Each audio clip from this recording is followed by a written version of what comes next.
Alhamdulillah, wassalatu wassalamu ala sayyidina rasulillahi sallallahu alayhi wa sallam.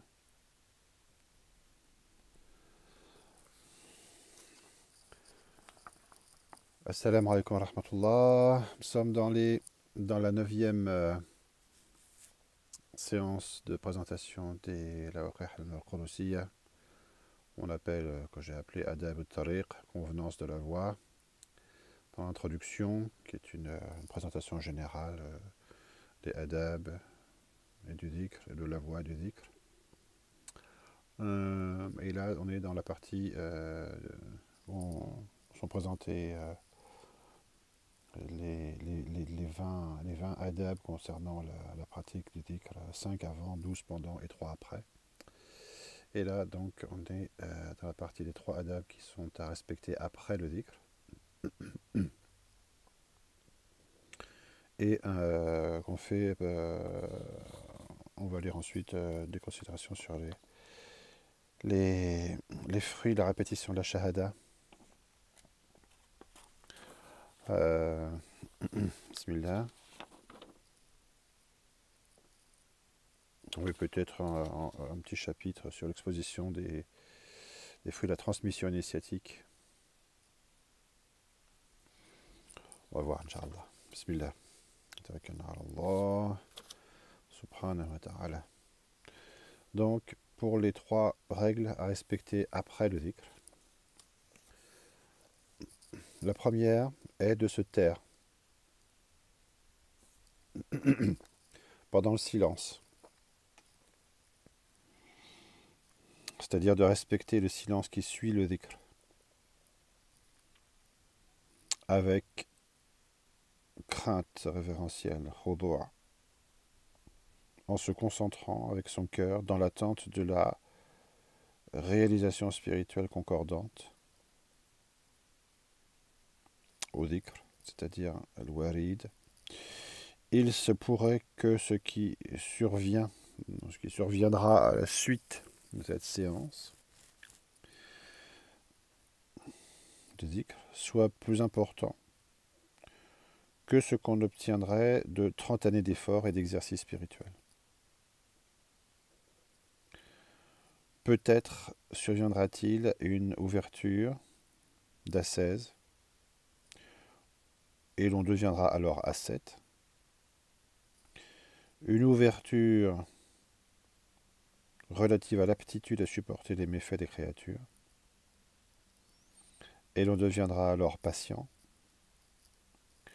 Ou encore un apport spirituel, pour traduire warid également, c'est un terme général, concernant la crainte d'Allah, et l'on sera de même craintif, et ainsi de suite. Nous traduisons ici de manière volontairement très libre le terme warid pour insister sur la relation qui existe entre l'activité initiatique et la conséquence directe qu'elle est en mesure de produire. Retour au texte, l'imam Razali a dit « Il y a 3 règles concernant ce silence. La première est l'application du serviteur à réaliser la présence d'Allah sur lui. L'application du serviteur à réaliser la présence d'Allah sur lui.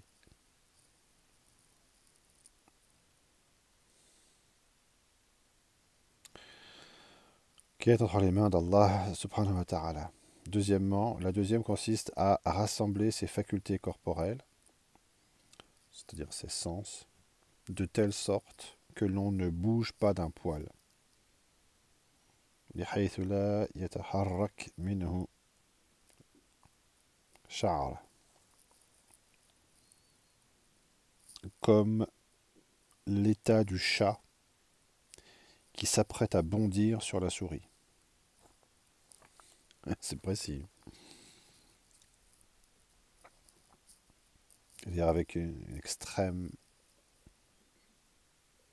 concentration, une application et une vigilance, malgré ou à cause de l'absence d'activité.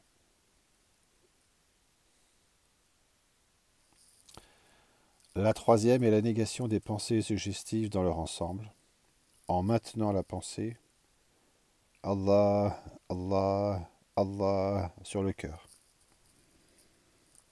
C'est-à-dire on fait attention de ne pas se laisser envahir. Il dit, c'est-à-dire l'imam Razali, l'incantateur ne progresse que grâce à ses règles. Donc une insistance marquée de Cheikh al-Razali, l'imam Razali, donc une grande référence bien sûr, comme pour dire, tout cela est bien évidemment très important. Le dhikr est effectivement un des moyens les plus importants pour progresser dans le suluk. Mais au bout de tout cela, il faut veiller à être vigilant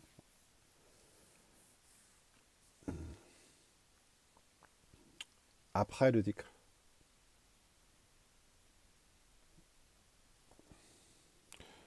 On peut se rappeler aussi ce qu'on a dit sur ce qu'est le dhikr, c'est-à-dire la mention de celui qui est absent, ou vis-à-vis duquel on est absent et qu'on se rappelle. En réalité, symboliquement et dans la réalité du suluk, la cessation du dhikr, elle est pleinement justifiée et elle amène et elle est pleinement justifiée par la mise en présence de celui qui est mentionné, subhanahu wa ta'ala. En général, et quand c'est Allah, subhanahu wa ta'ala. Donc, c'est bien évidemment le plus important. Ce qui est important, c'est le suluk, c'est-à-dire l'accès et la progression, mais encore plus, évidemment, il ne faut pas l'oublier, l'accès et la conséquence, le but, ce qui résulte du travail de progression. Et si on n'est donc pas vigilant, il y a un manque important dans le processus. Donc ça, c'était des rappels donnés par les mêmes Charlani à propos de la première règle, des trois adab à respecter après le dhikr. La deuxième règle étant, après le dhikr, consistant à retenir son souffle dans la mesure de 3 à 7 respirations ou plus.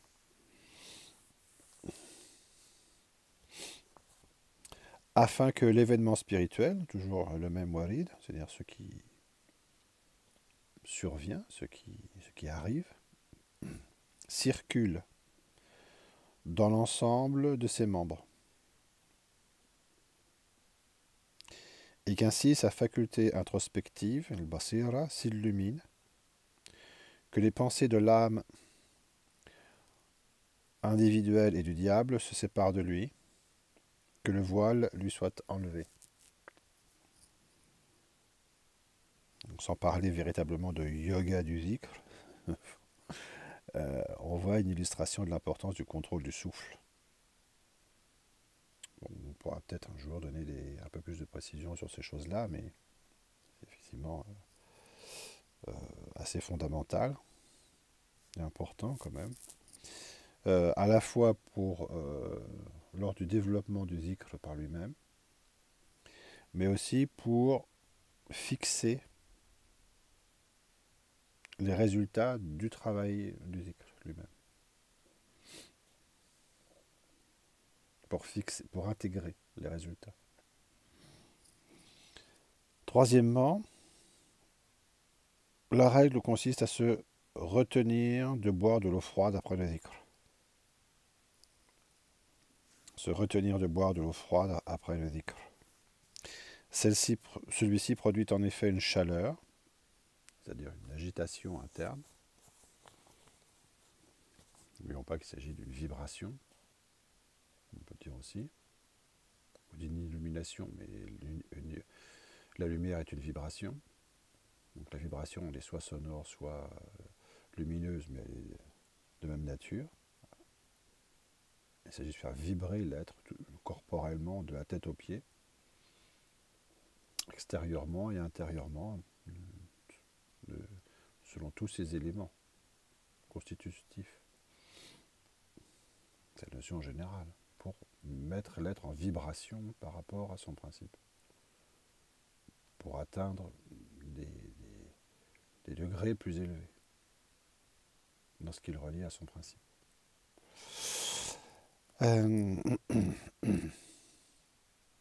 Or, le fait de boire... Ah, attendez, non, j'ai été où, voilà. Après, il a dit que celui-ci produit en effet une chaleur, un bouleversement et un amour intense envers le mentionné.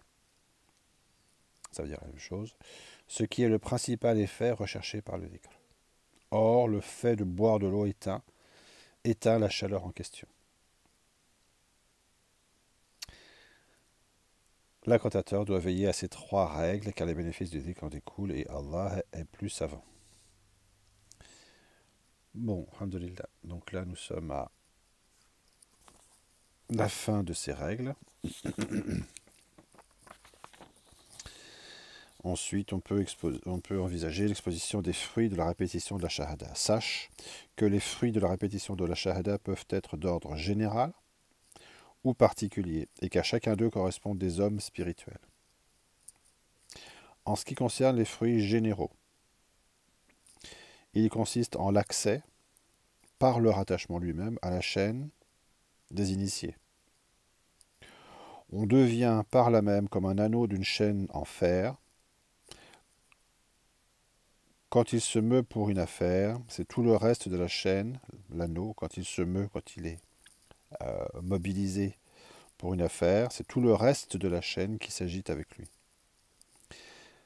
Chaque saint se trouvant dans cette chaîne spirituelle entre lui et l'envoyé d'Allah, sallallahu alayhi wa sallam, comme un anneau de la silsila. Au contraire, celui qui n'est pas rattaché, on voit bien la différence de statut qui existe. Son statut est celui d'un anneau détaché, munfasala.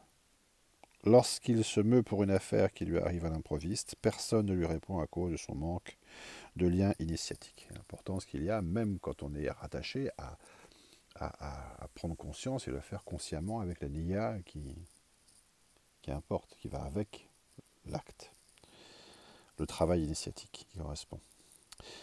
Rappelons à ce passage déjà donné plus haut, extrait du Nirat al-Bidayat, il te faut savoir qu'avant toutes ces conditions au dhikr et ses convenances spirituelles, il incombe au mouride de se représenter son maître mentalement, dans sa pensée, et de s'y appliquer en tout cela, c'est-à-dire pendant la réalisation des autres conditions.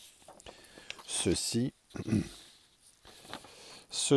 de toute évidence, constitue l'assurance du rapprochement qu'il aura envers son Seigneur, car lorsque, pendant le dhikr, il cherche l'aide de la force spirituelle de son shir, celle-ci lui parviendra en retour selon la mesure avec laquelle il l'a cherchée. Et c'est par cette recherche qu'il vaincra contre les armées ennemies.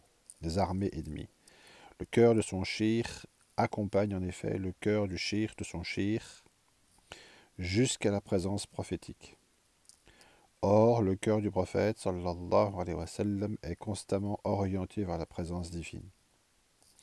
Ainsi, lorsque l'incantateur visualise la forme de son shir et cherche de lui un appui spirituel, les aides spirituelles émanent de la présence divine sur le cœur du Seigneur des envoyés, puis du cœur du Seigneur des envoyés sur le cœur des maîtres spirituels, selon un arrangement précis, jusqu'à parvenir enfin à son shir, et du cœur de son shir jusqu'au sien, plus rapidement qu'en un battement de paupières. Il est ainsi renforcé pour la mise en œuvre de l'outil initiatique que constitue le dhikr, car il est au début de la voie comparable à l'enfant en bas âge, qui n'a pas la force nécessaire pour utiliser un outil dans un but bien précis. Quand bien même il aurait en main le glaive d'Allah, en référence à ce que dit le prophète sallallahu alayhi wa sallam, le dhikr est le glaive d'Allah. Quand il cherche l'appui de son cheikh, l'aide lui vient nécessairement. Allah dit, et si vous vous aidez à vaincre dans la religion, vous serez vainqueur. Al-Anfal, verset 72. Il constate alors, le mouride, que la demande d'aide qu'il a faite à son shir est en réalité envers son prophète, car il est, sallallahu alayhi wa sallam, il est le shir, son représentant du prophète, sallallahu alayhi wa sallam. J'ai entendu Sidi, je reviens au texte, Sidi Ali el-Mursafi, radiallahu anhu, dire: le statut du maître envers le disciple est celui du noyau de la graine que l'on plante ou qu'on plante dans une terre sèche et qui attend d'être arrosée par la pluie.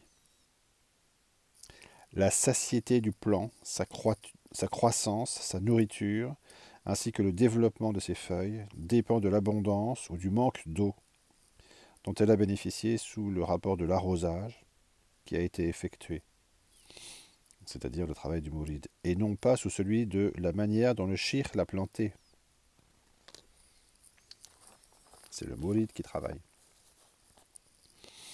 C'est à lui que revient le rôle de semer, et à Allah celui de faire croître.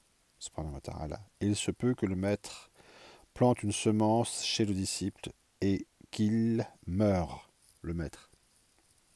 La production des fruits est dans la main d'un autre maître que après lui, ou bien à cause de la faiblesse de l'aspiration spirituelle véritable du disciple, ou de l'absence de la succession des réalités du dhikr en son cœur et sur sa langue. Ils disent: les successions des réalités du dhikr après la répétition de la formule de dhikr sont comparables à l'action de la pluie sur la semence, nawa, le noyau, après qu'il ait été planté, ou qu'elle ait été plantée, car elle accélère l'ouverture spirituelle, ou la réalisation effective, et le bénéfice, intaj, c'est-à-dire la production.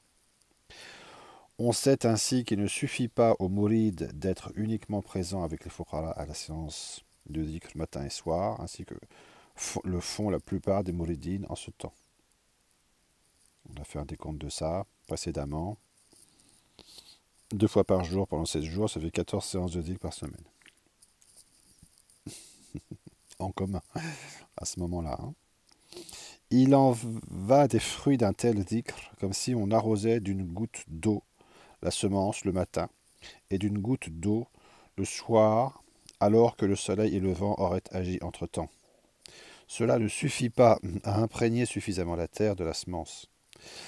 Et il se peut même que la plante n'obtienne rien de la souplesse provenant de l'arrosage, si bien que le temps précédant l'ouverture effective s'écoule,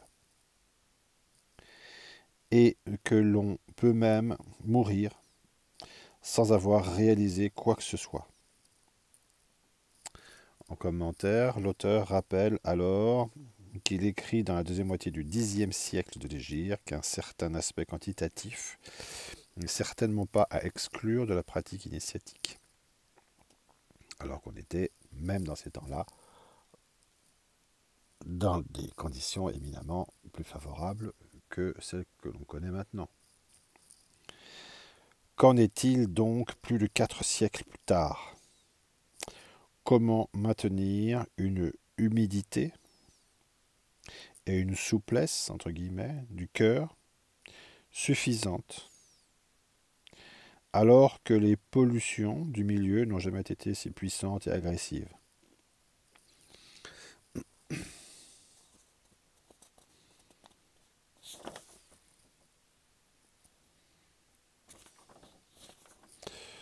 On va s'arrêter là, Inch'Allah, pour reprendre ces considérations sur les fruits de la répétition de la Shahada dans la prochaine et 10e Jalsa, Inch'Allah. Wallahu a'lam, wa salamu alaykum wa rahmatullahi wa barakatuh.